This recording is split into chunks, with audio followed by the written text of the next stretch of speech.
Hi there, this is Dr. Pete over at True Performance. I'm going to talk about a few techniques to address wrist pain. Often with wrist pain, we have a few things to consider. One, is it the joint itself? Two, is it the muscles that sit along the wrist? Or three, is it the nerves that run along the wrist? I'm going to talk about first the joint itself. With joint stiffness, we could have some arthritic changes that happen or just general stiffness from pressing movements such as push-ups, overhead movements such as strict press, or front squats where we're putting a lot of strain to the wrist. If it's a stiffness issue, I like to use a distraction technique. When you distract the wrist or you pull on the wrist, it helps increasing some fluid or kind of pump some fluid throughout the wrist to help alleviate some symptoms.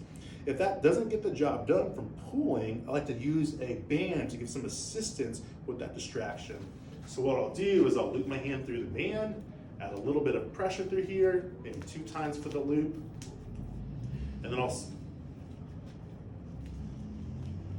once I have that pressure, I'll step back, and that band will help distract or stretch the actual wrist joint. Once I'm here, I'll add some pressure with my forearm or my hand, and I'll stretch the muscles by pulling along the pinky. When I pull along the pinky, it helps alleviate some tension along the ulnar nerve region. If I pull along my thumb and my pointer finger, it helps alleviate some pressure along the medial part of the forearm, or the lateral part of the forearm, and also the median nerve. Some things could also occur is you may have some numbness and tingling. If it's more of a numbness and tingling issue, I like to utilize nerve glides.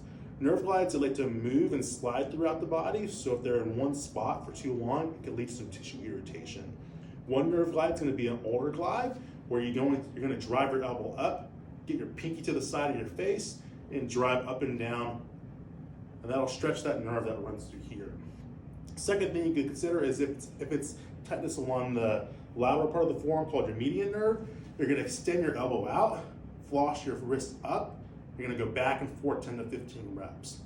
You can utilize those 3 exercises to help address wrist pain, carpal tunnel syndrome, or tennis elbow. If you have ongoing symptoms throughout your wrist, give us a call at 816-200-1621. Thanks, y'all. Have a good day.